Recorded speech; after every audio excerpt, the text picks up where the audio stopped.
எல்லாருக்கும் வணக்கங்க. இதுதான் எங்களோட மினி தோட்டம். இந்த மினி தோட்டத்தில் இருந்து அறுவடை பார்க்கலாம். வாங்க எல்லோரும் தோட்டத்தை பார்க்கலாம். எங்கள் தோட்டத்தில் என்னெல்லாம் வச்சுருக்கேன்னு சொல்லி வாங்க அறுவடை பண்ணலாம்.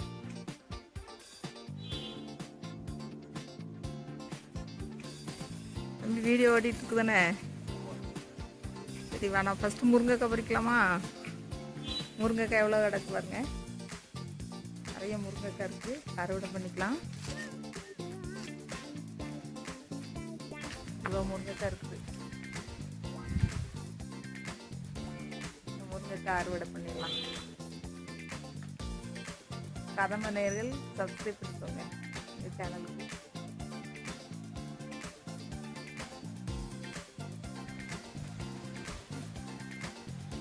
முருங்கைக்காய் பறிக்கலாம். கொண்டு வா, வீடியோக்கு நான் முருங்கைக்காய் உடக்கலாமா?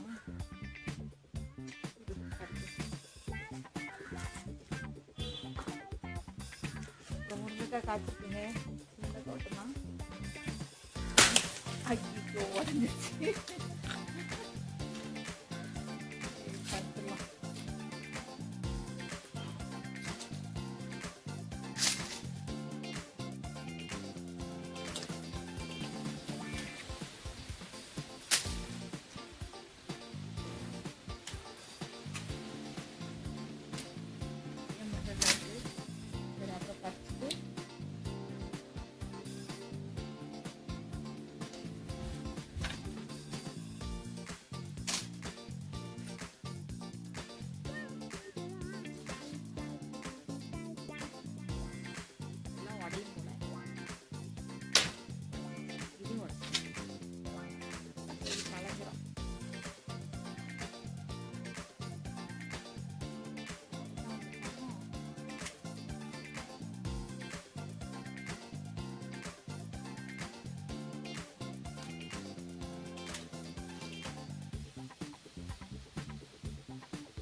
இன்னும் நிறைய இருக்குது. கட் பண்ணிவிட்டு முருங்கைக்காய் பறித்து முடிச்சுட்டு எல்லாம் முருங்கைக்காய் பறிச்சுட்டாங்க.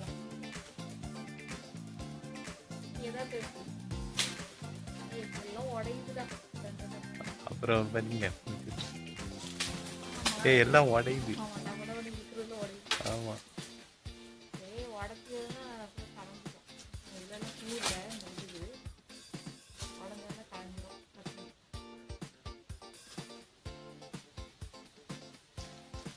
நிறைய முருங்கைக்காய் இருக்குது. அந்த பக்கம் நிறைய எல்லாம் முருங்கைக்காய் பறிச்சுட்டு மொத்தம் நிறையா இவ்வளோ முருங்கைக்காய் பறிச்சிருக்கோம். இன்னும் மரத்தில் கிடக்குது. நீ அரைச்சால பச்சை மிளகா அறுவடை பண்ணலாம். மரத்தில் கிடக்குது. எவ்வளோ மரத்தில் நிறைய காய் இருக்கு. நிறைய காய் இருக்கு. என்ன பண்ணுறது? சரி, பச்சை மிளகா பறிக்கலாம். சின்ன மினி தோட்டம் தான், கொஞ்சமாக தான் வச்சுருக்கோம். ஆனால் இதில் சும்மா இனலாக தான் இருக்குது. மிளகா தூள் இவ்வளோ காய்ச்சிருக்குது பாருங்க. மிளகா பறிச்சுக்கலாம்.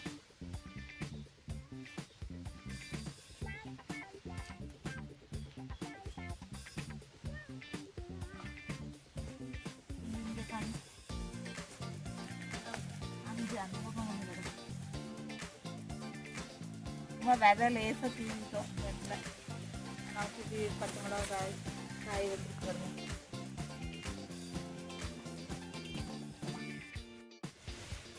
பச்சை மிளகா சரிங்களா? இந்த பக்கம் வா.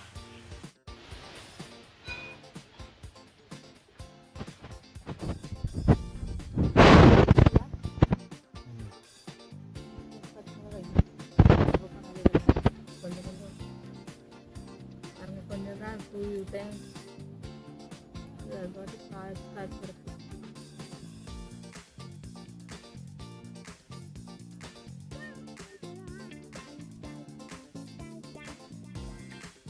வீட்டு காய்ச்சி இங்கே கிடக்கு.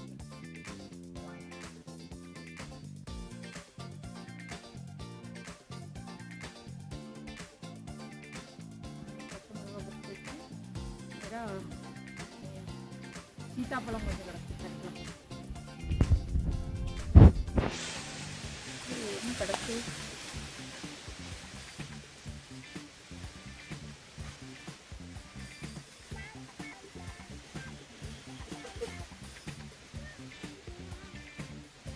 இப்படி போட்டு கட்டிக்கோங்க.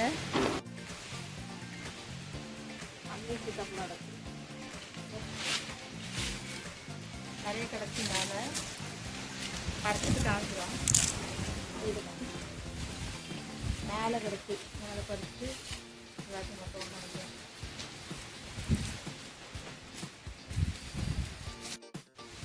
இவ்வளோ பழம் காய்ச்சிருக்குது பிடிக்காது மருந்து ஊந்துருச்சு. அடுத்தது மூணு வந்துட்டா ரெண்டு ஒன்று இருக்குது.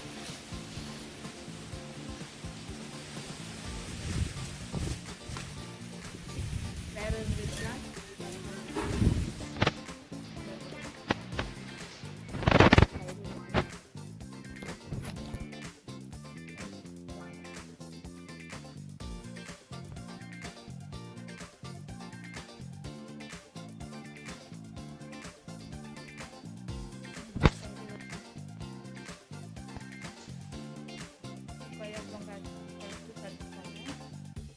ரெண்டு சாப்பிட்டாச்சு. கொய்யாப்பழம் இவ்வளோ காய்ச்சிருக்குங்க. ஏற்கனவே கொஞ்சம் பறித்து சாப்பிட்டாச்சு. அது போக இவ்வளோ காய்ச்சிருக்கு. நீ அடுத்தால மாதுளை பறிக்கலாம். மாதுளை பறிக்கலாம். மாதுளை பறிச்சு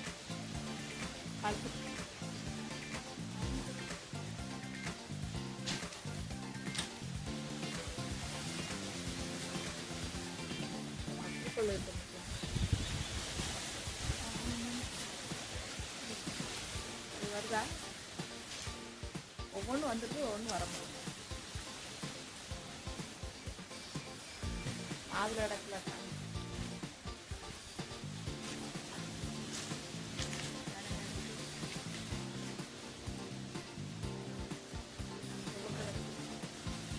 கட்டிக்கிட்டா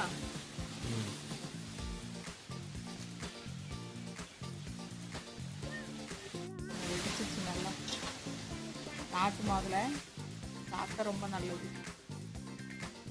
நீங்களும் ஏதாவது க்ரோ பேக்லையாவது வச்சு வளர்த்து வளங்க. நாட்டில்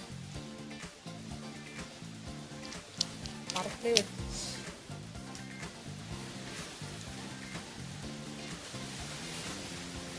இந்த வச்சே சாப்பிட்டோம்.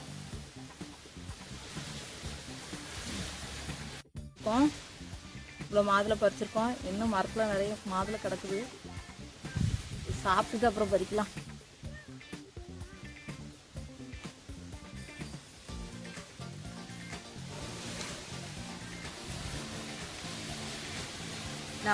இனி என்ன இருக்குது ஏதாவது சப்போட்டா மரத்தில் இருக்கான்னு பார்த்து வரேன்.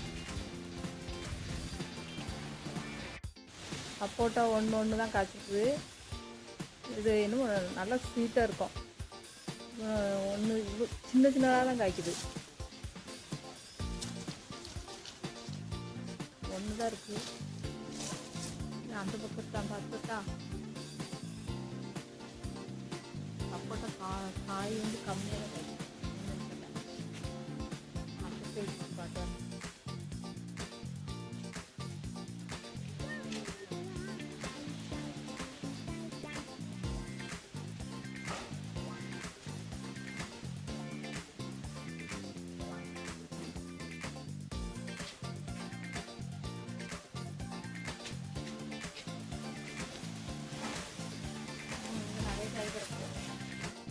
இந்த சப்போட்டா வந்து க்ரோ பேக்கில் தான் வச்சுருக்கேன்.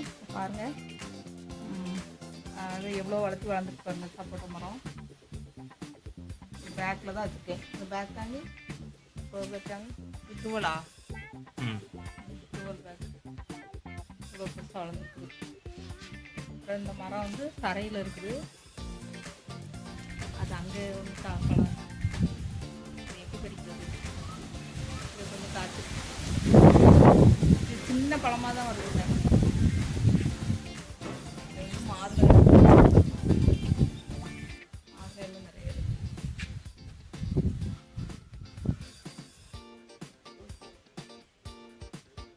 அந்த முருங்கைக்காய் இவ்வளோ அறுவடை பண்ணியிருக்கு. மாதுளை இவ்வளோ அறுவடை பண்ணியிருக்கோம்.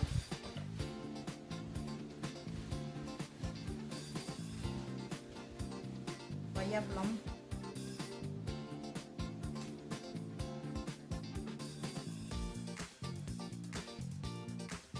சீத்தாப்பழம்,